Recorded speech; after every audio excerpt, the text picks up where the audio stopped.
Hi! I know. Hi, it's Kendall here. If you're new around here, welcome. If you're not new around here, what is up, home skillet biscuit? I know. I've been really bad with putting up videos, especially bad movies in a beat.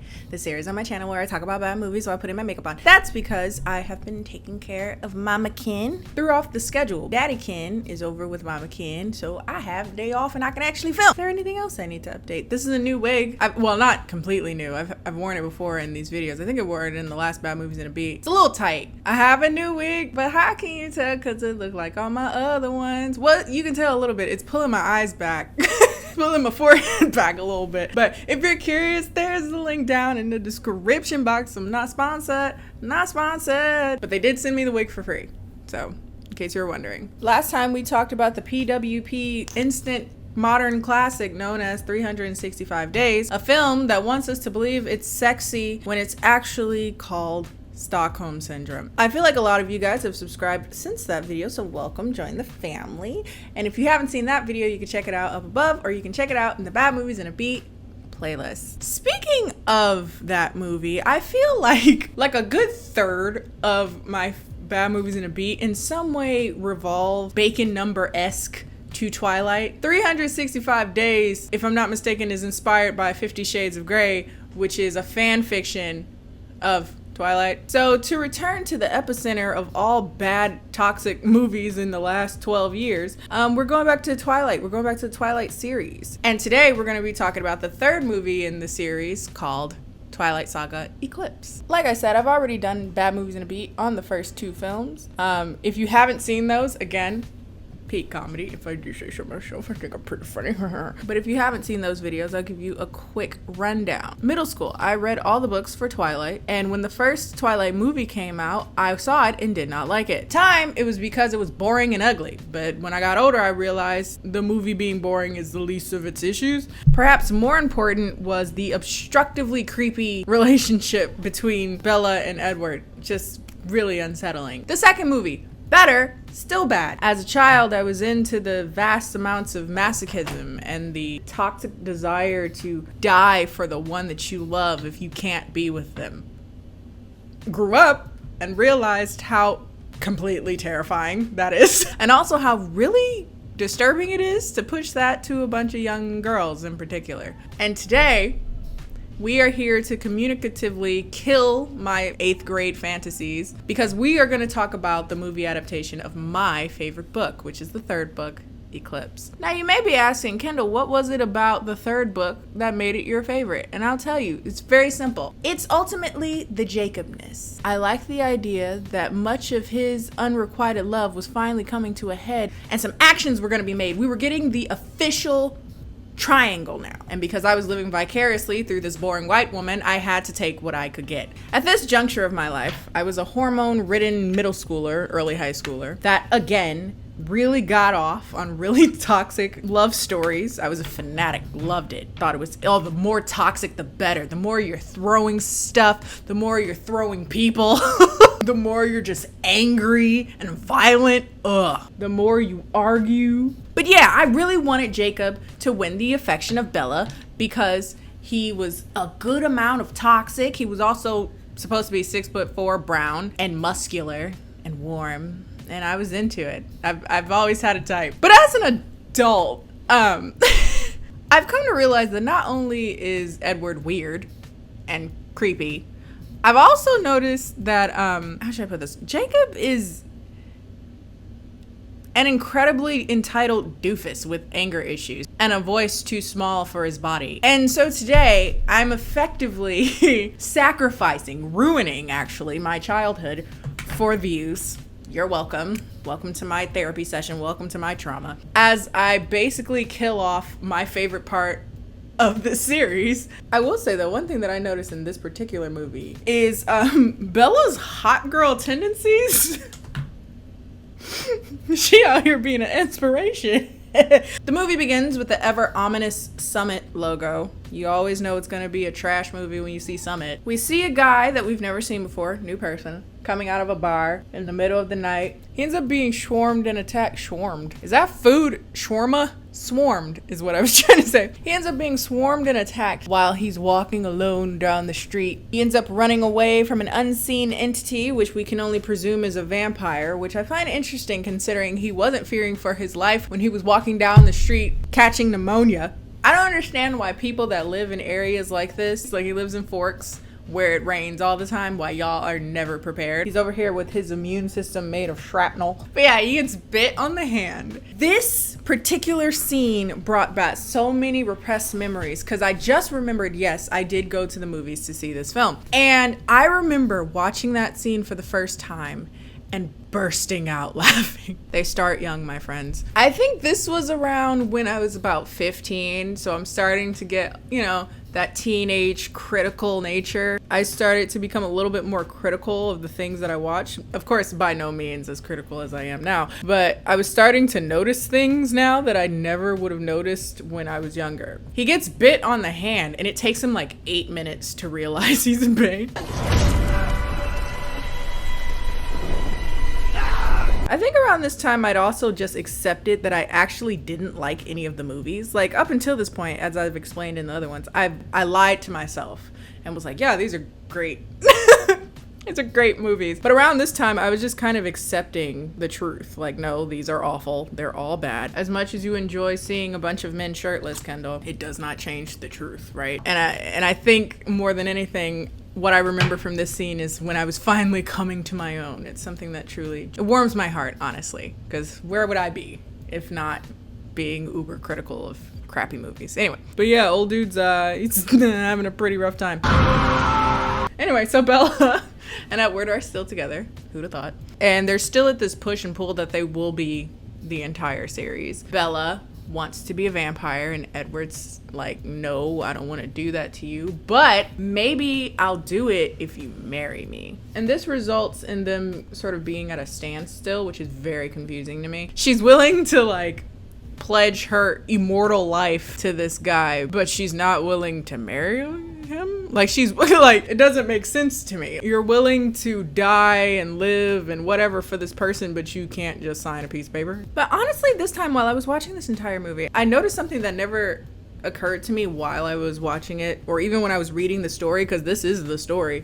It never occurred to me how Bella really ain't it. Like I really noticed it this entire movie. She was just playing both of these guys and it was so funny to me. If I were Edward and she's over here like, I mean, what's a piece of paper? Like, what's a piece of paper? I love you. That to me sounds like turn me immortal so that when we don't work out, I can live the rest of my life as a 19-year-old. I can get so many of yous because I will never die. I can be hot girl Bella for the rest of eternity. I mean, maybe that's just what I would do. I'm just saying, if that was the decision she made, I'd get it. There's no such thing as wasting your youth on a man because you're young forevermore. Okay, so Charlie, Bella's dad, is a bit concerned about how attached Bella is to Edward. And honestly, same. It's funny, like when you watch these movies as a young girl, you're just like, oh my God, they just are so against their love. And then you grow up and you're like, no, your love is concerning. Y'all broke up and you turned into a suicidal mess. He also turned into a suicidal mess. Completely separate yourself from all of your friends, all of the other people that care about you for a guy. And you're like, what, 18? You haven't even been to college yet. You've not lived life yet. And you're just wrapped to in, sis. I'm telling you, once all those parts grow in, you see things differently, sis. You really do. Anyway, Charlie's like, you need to see other friends. You need to go hang out with Jacob. You haven't hung out with him in a while. He was there for you when you were in your post-breakup catatonia. And apparently, Jacob has been having a hard time, according to his father. So now it's time for you to be present for a friend that was there for you. So Bella's calling Jacob, calling him, and he's just not answering. He doesn't want to talk to her. So she decides to go up on his reservation, or at least she tries to. She gets in her car and it does not work because Edward has done something to her car. I know this is supposed to be just like a little blip, literally a footnote, if that. But if you ever end up in a relationship where somebody tries to stop you from going somewhere by doing anything to your vehicle, Run, sis! Anyway, it's Bella's senior year. She's finally reconnecting with friends. The boring white kids and the one kid with the purple line haircut. I really want to touch myself. I miss old K-pop. It was a good time. Why is the makeup so cakey, bro? I hate movies where they have to make them lighter than what they are because the makeup looks so cakey. They look dry and decrepit. Well, I guess that's the point, but you're also trying to make me believe they're attractive, and it's like, you need a loofah. Anyway, Alice has a vision, which we later find out is Victoria coming back. It's the redhead who wants to kill Bella because her lover James was killed in the first movie. Well, she's back, and essentially the whole movie is gonna be everyone trying to kill her and her kind of makeshift ragtag team of vampires that she's gonna turn into an army, who is going to be partially led by first guy in this movie that got killed and then was screaming too late. That's gonna be the movie. Anyway, Jacob is back, still just as buff as he is unintimidating. He's like, hey, I just came to make sure you're not a vampire yet. Still not on good terms. He tries so hard to be like a tough guy. Easy to spot his like little ticks that he does in an effort to seem more badass. He bounces on his heels a lot. It's like, I have nothing to say. But another reason he goes over is to be like, hey, we told you to keep your kind, the vampires, off the land of the werewolves. Bella is confused because she didn't even know there were vampires over there, and she finds out that Victoria is still chasing after her. And then we start some of just the myriad of things that Bella does that's just so inappropriate. She really out here, hot girl Bella. She's an inspiration, truly. She is truly an icon for the young masses. Goes off with her side dude on his motorcycle. He's giving him like that shit-eating grin. And she's just like, stop it. Oh my god. And then around this time is when I'm reminded of a part of this movie and this series that I completely forgot about. We hear the first mention of imprinting. Jacob basically says that imprinting has like affected the dynamic, the social dynamic of the reservation with all the wolves and whatever. And he kind of explains imprinting as this kind of inexplicable pull that makes you fall in love with someone, and we'll explain in later movies why that's so uncomfortable. But essentially it's this like all-encompassing knowing that so and so, this person is the one, and you will protect them, you will die for them, you will live for them, it's whatever. And Bella's kind of like, have you imprinted on someone? You'd know if I had. But essentially, I am still in love with you, right? But alas, we're getting ahead of ourselves because Jacob has more present and pressing anger issues that we need to discuss, because Bella tells him that she plans on turning into a vampire after graduation, and he didn't realize it would be so soon, graduating in about a month. Again, bouncing on his heels like, you've never lived, man. He has a lot of temper tantrums, all right? That is his thing, and it's so unattractive. People in general, but men especially, having temper tantrums, just so not cute. Anyway, he hurls a wrench, again, bouncing on his heels like that. Maybe that's the reason why, as a kid, I never really noticed the problem with this. I just thought the anger was whatever. Maybe it was just because it wasn't a good actor. I do remember explicitly at 15-year-old saying, wow, that was unconvincing. Just a second, I thought. But he's got his hooks in you so deep. But I did not notice like how this is like not cool. Like, this is unattractive, like a guy getting angry and throwing things, and despite his voice being threatening. Oh yeah, and he also says something along the lines of like, you'd be better dead than one of them. And it's like, are you threatening me, sir? I get a dog whistle and take all of y'all out. Neutered. Around this time, a vampire goes creeping into Bella's house, but does not hurt Charlie or take anything other than a flannel shirt. And Edward gets here and he's like, I smell undead in this place. So they're on high alert. Their resources are being stretched to the limit. They need to search for and kill Victoria, protect Bella, find basic things like food to stay nourished enough to do these things, stop the Volturi from coming back and see that Bella's still human, which, by the way, I called them the Vampire Vatican in our last installment of this here series. If you ever name your band Vampire Vatican, I deserve my check. Thank you, ma'am. They don't have the resources for this. We don't have the resources. So what we're gonna do is begrudgingly allow Jacob to take care of Bella, right? And essentially the werewolves and the vampires, well, at least the Cullens, kind of gather together looking after this one Girl. She got her main and her side to work together to protect her. And she got him to do it without being that particularly exceptional of a person. And she's not having sex with anybody. She is truly what I aspire to be. I ain't even mad. Boss chick moves. But write a book. Teach us how to do it. Teach us your ways of being uninspiring, but also incredibly sought after. Let me know. Also, oh my God, again, inconsequential, but around this time we see Boo Boo for the first time. And I had the biggest crush on Boo Boo when I was 15. And again, just to reiterate, this is what he looks like now. So fine. Fine wine. Watch me bust it open like a cork. No. Anyway, around this time, everybody dying. People dying left, right, center, up, around the corner. It's a madness. It's madness. Why?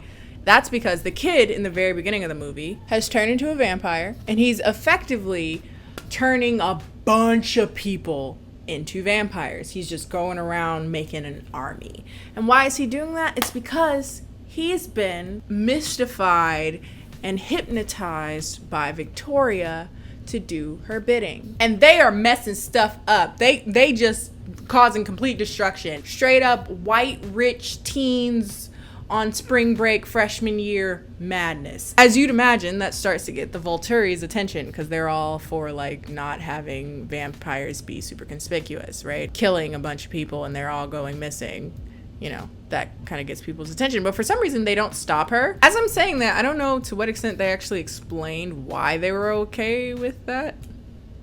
And okay, so here we are at what was one of, again, my favorite scenes in the book. When I tell you I read this part, my heart did the thing where it pitter patters and dumps against my chest. I was into it. It caused physical pain and I loved it. However, as an adult, yikes. Okay, so Jacob confesses his love for Bella. I don't feel that way for you. I don't buy it. What don't you buy? You feel something else for me. You just won't admit it. Ooh, no. because when you meet a guy and he's like, I'm really into you, like I love you, and it's a guy that you don't want, there is nothing more unappealing than him saying, you don't know what you're talking about, you want me. You know you want me, girl, I can see it in your eyes. I don't know what you're talking about. That's essentially what he does. He pulls a stop fighting your feelings. Even if you suspect that she genuinely does love you, but she's pushing those feelings aside, respect that. For argument's sake, you really gotta know that a chick is into you to be so bold. Oh, and then he like takes her hand and puts it on his chest, and it's like so cringy because like she said what she said. She said no. Now let's discuss, because this also brings up a thing I was really into as a hormonal prepubescent and pubescent child. I was really into Taiwanese dramas, Japanese drama, was really into manga. Not that that's only in these things. I'm just saying this is where I got my influx of it. That all of these things were really big on like backing you into a wall, intimidating you, forcing kisses on you, forcing your hand, like holding your wrist and stuff like that, forcing you into a kiss. There would also often be like a struggle, like a woman legitimately struggling and then like giving up. Oh my God. And I'm so embarrassed to say this. I loved that shit. But saying it out loud as like an adult, it's like, no, sweetie, no. Somebody should have took the internet from me. They really should have. Usually they end in some way like a slap in the face so the woman keeps her virtue even though she succumbed to the feeling. And it's like, that's sexual assault. So embarrassing.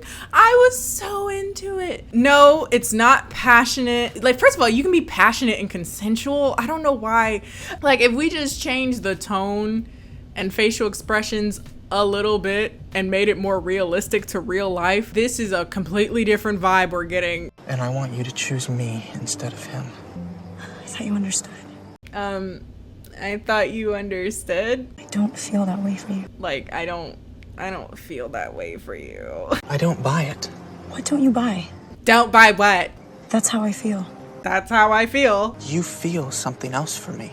You just won't admit it. No. So I'm not giving up. Please don't. Being that Edward can read minds, he read Jacob's, and therefore he knew that Jacob forced a kiss on his girlfriend. And for once, I get an appropriate amount of anger from Edward, because I always feel like he just oversteps. Like, he just overdoes stuff, right? If you ever touch her against her will again, Don't. Like, yes, Edward, good energy. We like that. But also there's this really weird and unrealistic way in which he handles this part, because he says, don't kiss her until she asks for it. And it's like, you cool with her asking for it? Like, in theory, you wouldn't want her to kiss him at all. Then again, if you're willing to kill yourself at the thought of not having her anymore, I'm sure you'd be open to an open relationship. So now this movie, unlike the other movies, really wanted to broaden our understanding and the backstories of some of the other Cullens, some of the other siblings, which was interesting. It was kind of nice. The only one I liked was Rosalie, honestly. Rosalie, who's the blonde Cullen, she isn't a fan of Bella wanting to be a vampire. She envies Bella's ability to choose whether or not she wants to be a vampire, because none of them had that choice. They all ended up instead in situations where they were on the brink of death, and they were saved for all intents and purposes by Carlisle. They wanted to live normal lives as human beings, and they didn't have the choice to do that. Rosalie's story I find really fascinating, and let me explain to you very quickly what it was. Trigger warning, by the way. We're going to be talking about sexual assault and violence. So she was alive like the 1920s, and she was dating a man, engaged to a man. He got drunk one night and raped her, beat her, and left her in the middle of the street along with some of his colleagues, I believe, just other men that he knew, I guess. They all got drunk and they all did that to her, and they left her for dead, and she almost died. Carlisle was nearby, smelled the blood, and saved her life by turning her into a vampire. The first few months of her life she spent enacting revenge against all of the men who had attacked her. She left her fiance for last so that he knew she was coming, and then she burst into his office ready to kill him while wearing the wedding dress she planned to wear on their wedding day. Girl! And then while I was watching that scene, the only thing I could think of is, where her book at? I don't give a crap about these whiny ass teenagers and their love triangle, and I want to be with you for... Bitch, I want to see Rosalie's story. Stephanie Myers, Miss Myers, where's Rosalie book at? Because I would love to see that. Run Rosalie her check. Just a one-by-one kill billing her way through life. I would love to see that. But nah, now we gotta hear Edward's version of the same events that we already watched. Anyway, she's like, after she found Emmett, the other Cullen, who's not, of course, related to her by blood, but they are like adopted siblings, which is kind of gross, but they're dating, whatever, I don't know. The worst part of being a vampire is that we're always going to be stagnant. We'll never grow old together, get gray hair, we won't have kids, we won't actually be able to have a normal life. And you have that option and you're throwing it away. Like, what is wrong with you? And she's like, well, this is just what I want. Dumbass. Bella graduates, and the Cullens throw a graduation party over at their house, at which Jacob arrives. He comes to apologize for kissing her and also to give her a little ornament that reminds her of him, and it's a little wolf. At this party, Alice sees a vision that a vampire army is coming to kill Bella. They're all getting her sent and coming after her very, very soon. Vampire Army. Is that also a band name? And now because of this, the Cullens and the werewolves have decided to team up and train together, all to fight a war to protect Bella. And Bella is just she's really disrespectful, honestly. She, like, in the middle of them training, she's snuggled up to Jacob in wolf form. She, like, wearing her little wolf thing on her wrist while with her main dude. Ugh, she for the streets, and I love it. I don't want to sound like I'm applauding her, but again, we learn more about the Cullens, and this is the part that completely went over my head. Jasper. Suddenly he's Southern? I was the youngest major in the Texas Cavalry, all without having seen any real battle. like Southern as shit. Like hella Southern, like whoa. He was not until this movie. He was not. His story is that he was a Confederate soldier who was turned into a vampire by a white passing Mexican woman named Maria. And at the time, she, much like Victoria, was trying to build her own army of vampires, and she kind of used Jasper as her manipulated go-between to do all her bidding. And then after he was able to escape the clutches of this Maria chick, he found Alice and she saved him from himself. They never really touch upon whether or not falling in love with Alice resulted in him falling out of love with racism. I don't know, man. Maybe the cure to white nationalism begins with falling in love with a white passing Mexican woman. Bella and Jacob have another moment. It was kind of hot, not gonna lie. He like, I make you nervous. I got a boyfriend, stop playing. He's undead and everything. Bella and her father end up having the conversation of whether or not she's lost her virginity. No, I didn't lose my virginity, Dad. Nah. But I guess it got the thought going. So she's like going to Edward and she's like, so you want to make me happy? I mean, he's like, yeah, I'll do anything that doesn't put you in danger, but sex is a thing that does. Which is hilarious. I'm sorry. Try to choke her in the head, pop off. Ooh. Hit her once from the back and her spine pops out.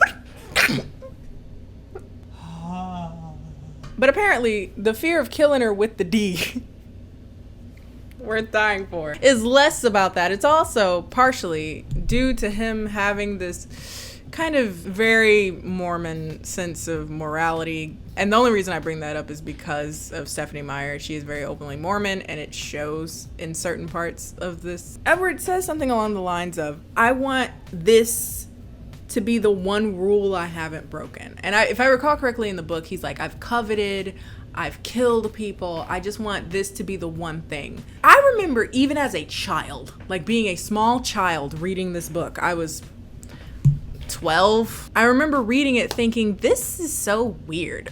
Because it's not just this kind of like be abstinent thing.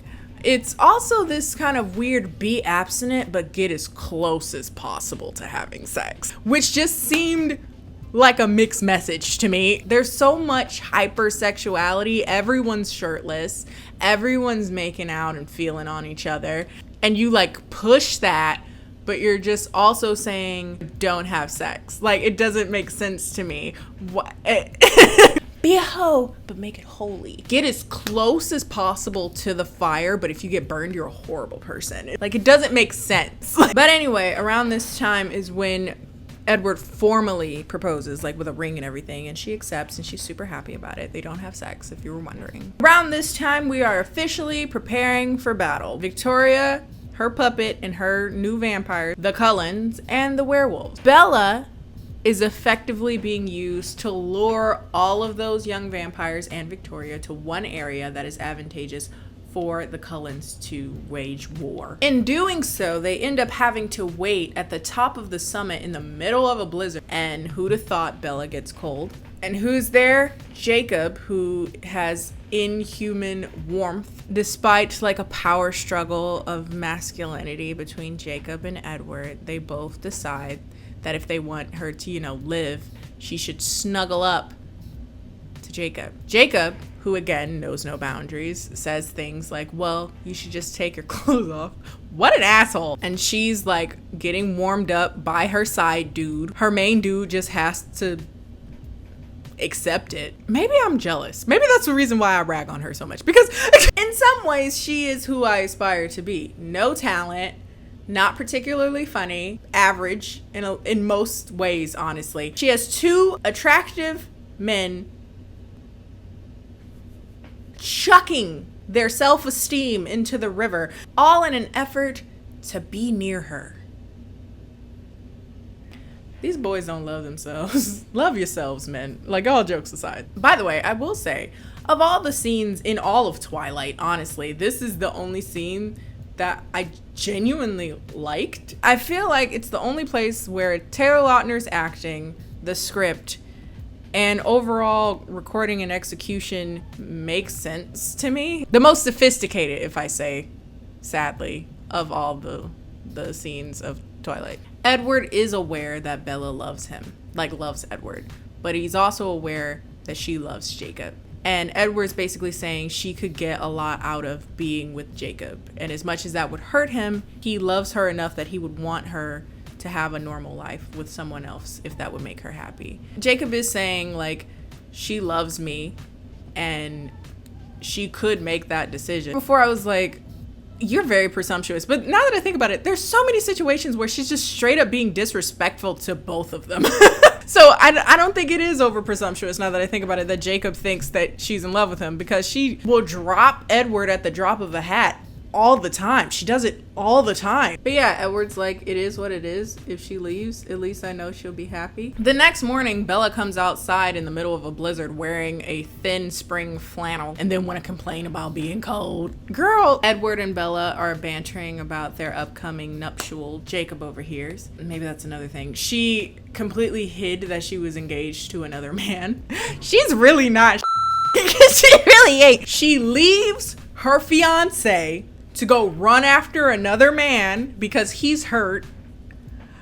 And now we have, again, my favorite scene in the book. And back when I was a kid, my favorite scene in all the series, which I completely disavow now because it's been tainted by the full formation of my frontal lobe. And that is the second kiss scene between Jacob and Bella. So Jacob is mad. The girl that's super hot and cold with him all the time is engaged to another man. His response is to basically emotionally blackmail her by saying, yeah, I'm gonna run off into battle and get killed. Yikes. Big yikes. Whenever I see this in a movie, I always feel the need to point it out just in case for somebody. If anyone ever threatens their own life in a method to keep you in their lives, in a relationship, in a friendship, what have you, call their bluff. Let me tell you something. A person can't live or die because of you leaving them. For someone to say that the reason they decide to commit harm on themselves is your fault, trust me, you don't want to be in a relationship with that person anyway, okay? I know that's for somebody because this happens so often. I've had people do it to me. If you stay, you're gonna wish you left. You better leave. But she's like, no, Jacob, don't leave. Like, and he's like, why? And she's like, kiss me.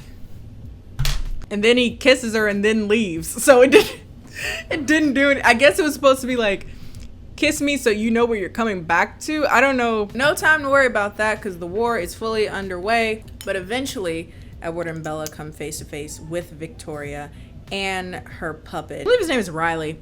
Doesn't matter. Edward's trying to get him to understand that he is literally a pawn in her plan. Like, she does not give a crap about you. And it's funny because he was like, I don't believe you, Victoria loves me. And she don't give a crap.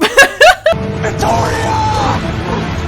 Soon thereafter, Edward takes Victoria's head clean off. And that was actually pretty good CGI for once. Jacob ends up getting crushed by one of the last baby vampires. Have to carry him up and out and get him away from the battlefield before the Volturi get there.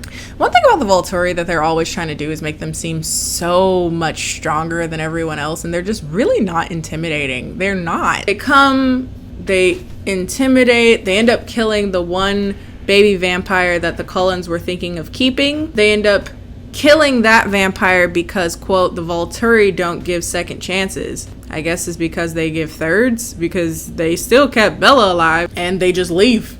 Again. Jacob is in pretty bad shape. Bella comes to visit him and they kind of have their last goodbyes where she says, I love you, but essentially not enough. And then Edward and Bella meet up. She has this whole monologue about how being in his life fit her because she's not like the other girls. And they kind of end the movie on a little tongue-in-cheek thing about how they're planning the wedding, but the hardest and most dangerous part is telling her father. There you have it. I've sat here for about 2 hours and effectively ruined my childhood. I die a little bit more inside each time we talk about a movie that I liked as a child. Anyway, if you like this video, be sure to like this video. Follow me on all my social media, Instagram and Twitter, both of which are KennieJD. If you have any more Bad Movies in a Beat recommendations, you can put them down in my comment section, and I will see you guys next time. Bye.